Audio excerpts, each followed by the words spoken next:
Hi all. വെള്ളിയാഴ്ച എല്ലാവർക്കും നല്ല പ്രോഫിറ്റ് കിട്ടിയിട്ടുണ്ടെന്ന് വിചാരിക്കുന്നു. കാരണം ഞാൻ കൃത്യമായിട്ട് നമ്മൾ ടെലിഗ്രാം ചാനലിൽ ഞാൻ കൃത്യമായിട്ട് ലെവലുകൾ പറഞ്ഞു കൊടുത്തിരുന്നു. അതായത് നമ്മൾ തലേദിവസം പറഞ്ഞ ലെവലിൽ എന്തെങ്കിലും മാറ്റങ്ങൾ വരുന്നുണ്ടെങ്കിൽ നമ്മൾ ടെലിഗ്രാം ചാനൽ അപ്ഡേറ്റ് ചെയ്യുള്ളൂ. വെള്ളിയാഴ്ച ഞാൻ അപ്ഡേറ്റ് ചെയ്തിട്ടുണ്ട് ബുള്ളിഷാണ് എന്നുള്ളത്. അത് കൃത്യമായിട്ട് എല്ലാം ട്രേഡ് എടുത്തിട്ടുണ്ടാവും എന്ന് വിചാരിക്കുന്നു. എല്ലാവർക്കും നല്ല പ്രോഫിറ്റ് കിട്ടുക. അതായത് ഗ്രൂപ്പിലെല്ലാവരും നല്ല പ്രോഫിറ്റ് കിട്ടിയെന്നാണ് പറയുന്നത്.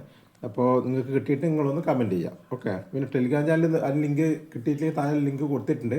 എല്ലാവരും അതിലൊന്ന് ജോയിൻ ചെയ്തോ കേട്ടോ. കാരണം ഒരു 5-8 ദിവസം കൂടി നമ്മൾ അതിലൊന്ന് നോക്കണം. കാരണം ഇപ്പോൾ ഒരുപാട് ഇഷ്യൂസ് വരുന്നുണ്ടല്ലോ.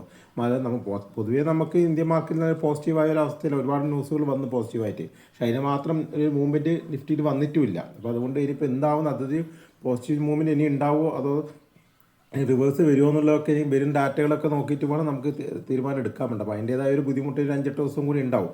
ഇതൊക്കെ എങ്ങനെ മാർക്കറ്റിനെ എഫക്റ്റ് ചെയ്യുന്നുള്ളത് കൃത്യമായിട്ട് ഇനിയും വന്നിട്ടില്ല. മാർക്കറ്റിലേക്ക് അത് റിയാക്ട് ചെയ്ത് കിട്ടിയിട്ടില്ല. അപ്പോൾ അത് എങ്ങനെ കിട്ടുന്നുള്ളത് നമുക്കൊന്ന് അറിയണമെന്നുണ്ടെങ്കിൽ ഒരു 5-8 ദിവസം കൂടി പിടിക്കും. അതുകൊണ്ട് അതുവരെ നിങ്ങളൊന്ന് ലെവലുകൾ മാത്രം നോക്കി ട്രേഡ് ചെയ്യാൻ വേണ്ടി നിൽക്കണ്ട. നിങ്ങൾ ജസ്റ്റ് ഒന്ന് ടെലിഗ്രാം ചാനലും കൂടി ഒന്ന് നോക്കിക്കോളൂ. ഓക്കെ. ഇങ്ങനെ പ്രധാനപ്പെട്ട ലെവലുകൾ ഞാൻ പറയും. പിന്നെ ഈ ലെവലുകൾ എന്തിനാണ് പറയുന്നത് വെച്ചെങ്കിൽ, ഞാൻ ബുള്ളിഷ് ആയിരിക്കും എന്ന് പറഞ്ഞു കഴിഞ്ഞാൽ ആ സമയത്ത് നമുക്ക് മുകളിലേക്കുള്ള അതായത് സപ്പോർട്ടിൽ വരച്ചിരിക്കുന്ന ലെവലുകൾ മാത്രം നോക്കിയാൽ മതിയല്ലോ.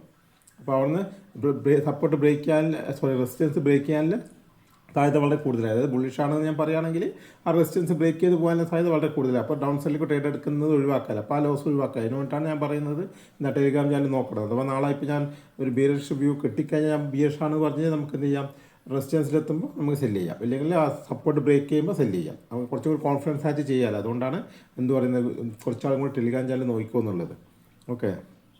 പ്രധാനപ്പെട്ട സപ്പോർട്ട് ലെവലായിട്ട് വരുന്നത് 25,100, പിന്നെ 25,000, പിന്നെ 24,950. ഇത്രയാണ് പ്രധാനപ്പെട്ട സപ്പോർട്ടായിട്ട് വരുന്നത്.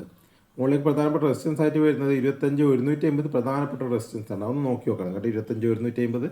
പിന്നെ അതിന് മുകളിൽ വരുന്നത് 25,200, അതായത് 25,190 മുതൽ 25,200 വരെ. പിന്നെ 25,250. ഇത്രയാണ് പ്രധാനപ്പെട്ട റെസിസ്റ്റൻസ് ആയിട്ട് വരുന്നത്. നാളെ ഇപ്പോൾ ഗ്യാപ്പ് അപ്പ് ഓപ്പണിങ്ങോ ഗ്യാപ്പ് ഡൗൺ ഓപ്പണിങ്ങോ ഒക്കെ ആണെങ്കിൽ ഞാനത് പറയാം. എങ്ങനെയാണെന്ന് വെച്ചാൽ ഞാൻ ഗ്രൂപ്പിൽ അപ്ഡേറ്റ് ചെയ്യാം. പിന്നെ മറ്റേ രീതിയിൽ സൈഡ് വേസ് ഓപ്പണിംഗ് ആണ്. നമുക്ക് വെയിറ്റ് ചെയ്തിട്ട് 25,100 ബ്രേക്ക് ചെയ്ത് മുകളിലേക്ക് പോവുകയാണെങ്കിൽ നമുക്ക് അപ്പ് സൈഡിലേക്ക് ട്രേഡ് എടുക്കാവുന്നതാണ്.